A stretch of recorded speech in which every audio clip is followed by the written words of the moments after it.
Bab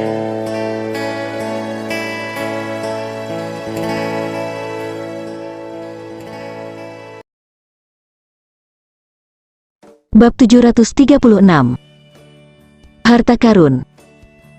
Begitu Agatha menyelam ke dasar air, dia melihat bayangan hitam jauh di bawah, yang seharusnya adalah sosok Kenzie. Untuk beberapa alasan yang tidak diketahui, seluruh tubuhnya berguling dan mengambang di bawah air, seolah-olah dia kehilangan kendali. Kemudian tenggelam ke dasar danau yang lebih dalam dalam sekejap, dan menghilang sama sekali. Agatha tidak tahu apa yang terjadi, jadi dia mempercepat dan menyelam ke dasar air tempat Kenzie tadi berada. Begitu dia berenang lewat, Agatha merasa ada yang tidak beres. Danau bukit yang tertutup salju ini terlihat tenang di permukaan, tetapi ada beberapa arus bawah yang ganas di bawah air. Jika orang mendekati arus yang bergolak ini, mereka akan kehilangan kendali seketika seperti daun yang tersedot ke dalam pusaran. Agatha terlibat dalam arus yang bergolak dan ingin berjuang, tetapi dalam arus yang bergolak, perjuangan apapun sia-sia. Tepat ketika Agatha berebut dalam arus turbulen yang gelap dan hampir tidak bisa bernapas, tiba-tiba sebuah tangan besar meraih lengannya, lalu menuntunnya, menyingkirkan arus turbulen, dan berenang dengan kuat ke sisi lain dari dasar. Ini Kenzie. Agatha menatapnya dengan panik, tetapi melihatnya menunjuk ke arah depan, ada lubang hitam di dasar air, tetapi dia bisa melihat cahaya hijau redup, dan tanahnya dilapisi dengan batu bata. Jelas lubang hitam di sana sebelum terendam, dulunya adalah jalur gua tempat orang bisa berjalan. Kenzie memberi isyarat padanya untuk berenang ke sana bersama, tetapi Agatha hanya menggelengkan kepalanya dengan cemas, karena dia tidak bisa menahannya lagi. Dia telah lama berada di dasar sungai yang gelap ini, dia tidak bisa bernapas lagi, dia hampir kekurangan oksigen. Tanpa ragu, Kenzie memeluk pinggangnya dengan erat, lalu mencium mulut Agatha dengan erat dari mulut ke mulut. Tubuh halus Agatha tiba-tiba bergetar, matanya yang indah terbuka lebar. Di bawah air, dia tiba-tiba dipeluk erat oleh ciuman mendominasi Kenzie, yang membuatnya merasa seperti sengatan listrik, jantungnya berdetak kencang, dan bahkan seluruh tubuhnya menjadi lemas. Namun di detik berikutnya, Agatha terbangun. Dia tahu bahwa Kenzie memeluknya erat-erat, sebenarnya dia tidak menciumnya dengan paksa dan ingin mengambil keuntungan darinya, tetapi tindakan memberi nafas sementara untuk mencegahnya tenggelam di dasar sungai yang gelap ini. Agatha juga memeluknya erat dan mencium bibirnya dengan rakus, ingin menghirup lebih banyak udara dari mulut Kenzie. Namun, meskipun Kenzie bisa menahan napas di bawah air untuk waktu yang lama, itu bukanlah tangki oksigen.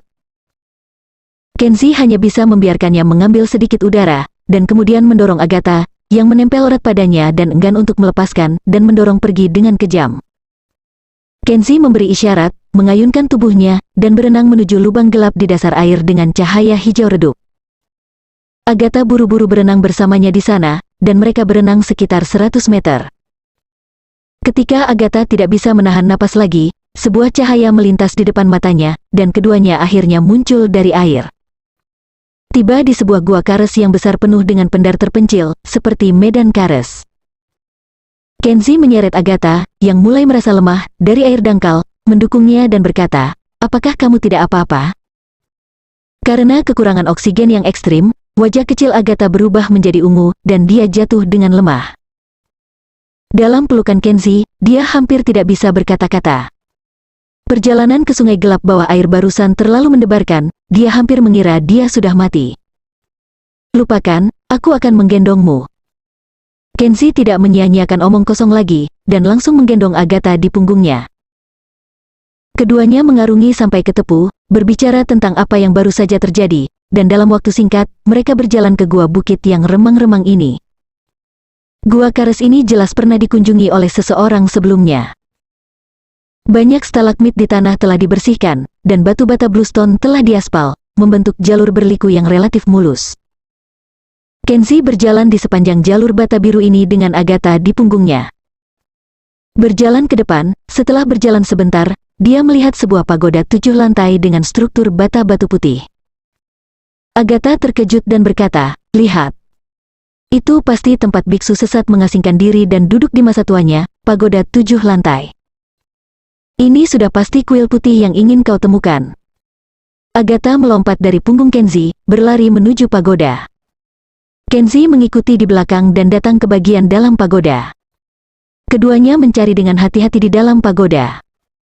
Di lantai bawah pagoda, hanya ada meja batu, bangku, tempat tidur batu, dan benda-benda lain di ruang batu.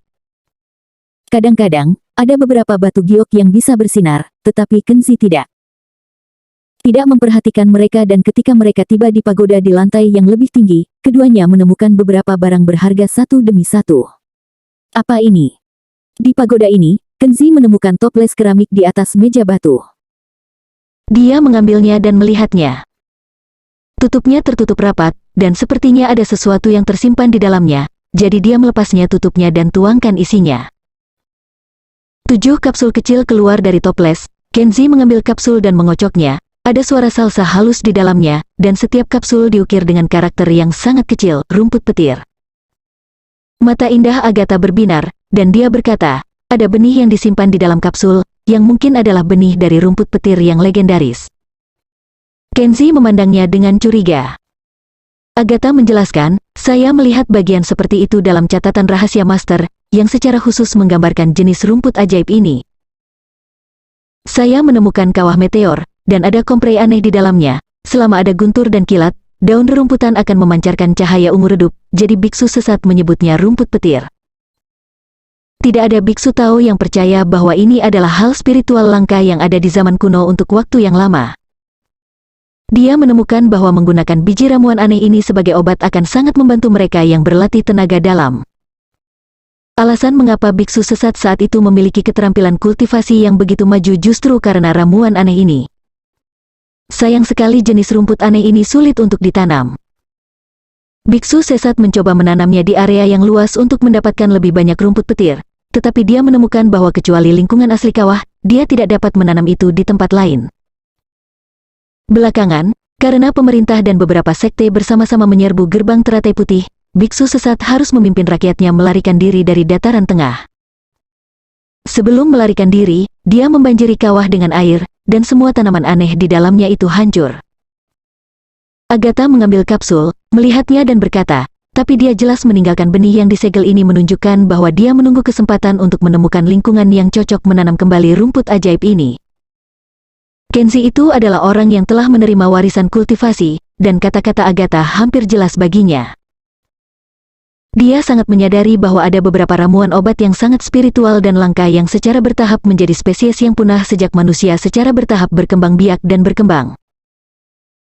Tumbuhan spiritual langka dengan efek khusus ini seringkali membutuhkan energi spiritual yang kuat dan tidak ada polusi lingkungan untuk tumbuh, tetapi tempat seperti itu di bumi sangat jarang terjadi karena aktivitas manusia berskala besar. Sekarang dia mendapatkan benih rumput petir, dia punya ide, berharap menemukan tanah murni yang cocok di masa depan, dan berhasil mengolah rumput petir di tangannya. Bab 737. Harta suci, pertikaian, dan pengorbanan gadis suci. Kenzi mendapat total 7 kapsul yang mengandung rumput petir, dan dia tidak berpikir untuk mengambil semuanya, jadi dia memberikan 3 kepada Agatha sebagai hadiahnya. Bagaimanapun, perjalanan Agatha tidaklah mudah, meskipun dia tidak memiliki banyak bantuan, dia hampir kehilangan nyawanya di sungai yang gelap. Kepribadian Kenzi secara alami tidak akan pelit dengan seorang wanita. Agatha sedikit terkejut, dia tidak berharap Kenzi begitu murah hati, memberinya setengah dari benih rumput yang begitu berharga tanpa mengucapkan sepatah kata pun. Dia tahu betul bahwa perburuan harta karun di sepanjang jalan, dia tidak memberikan bantuan yang efektif kepada Kenzi.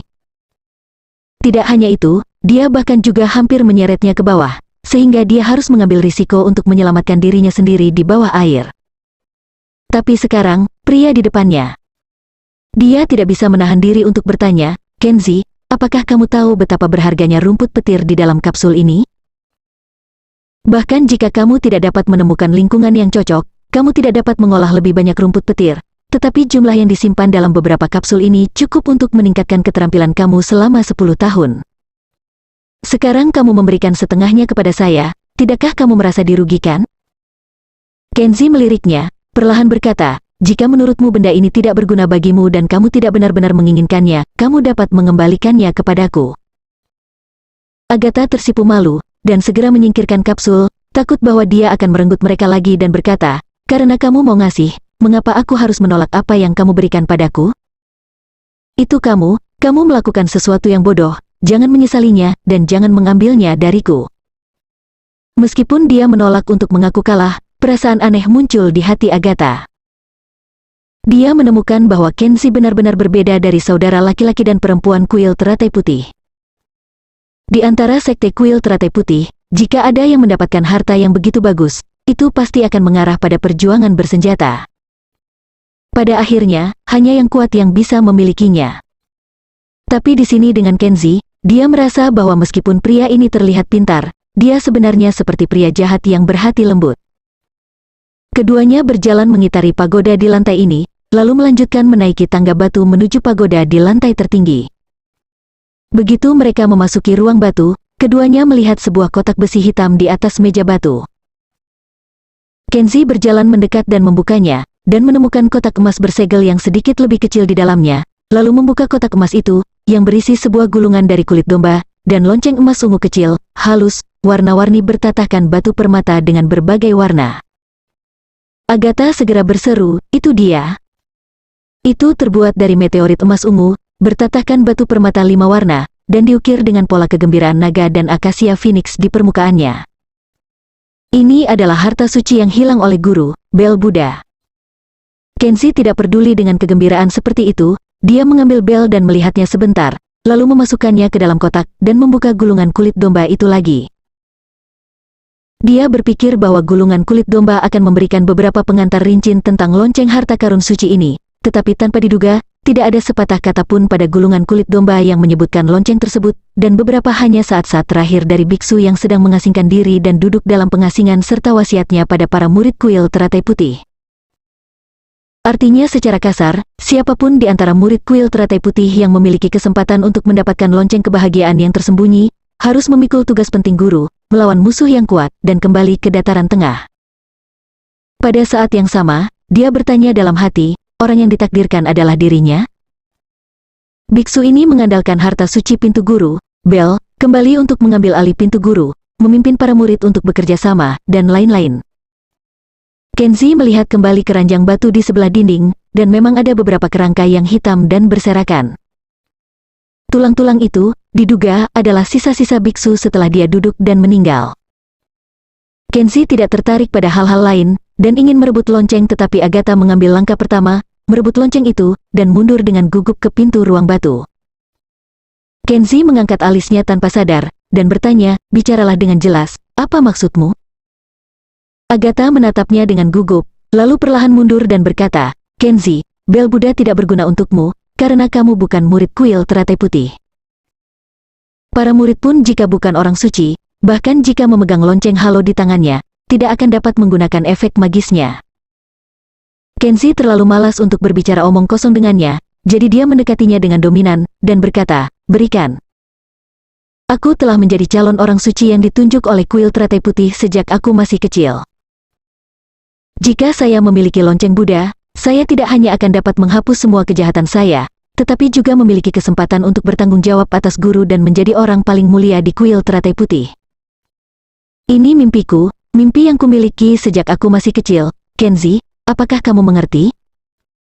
Agatha mundur, memohon dengan wajah cantik, kata-katanya tulus. "Aku tidak peduli dengan impian atau cita-citamu. Singkatnya, jangan bicara padaku. Aku yang menemukan bel ini. Cepat berikan padaku, atau jangan salahkan aku karena melakukan hal kasar padamu." Kenzie menjadi sedikit marah. Butuh banyak kerja keras untuk menemukan harta karun suci.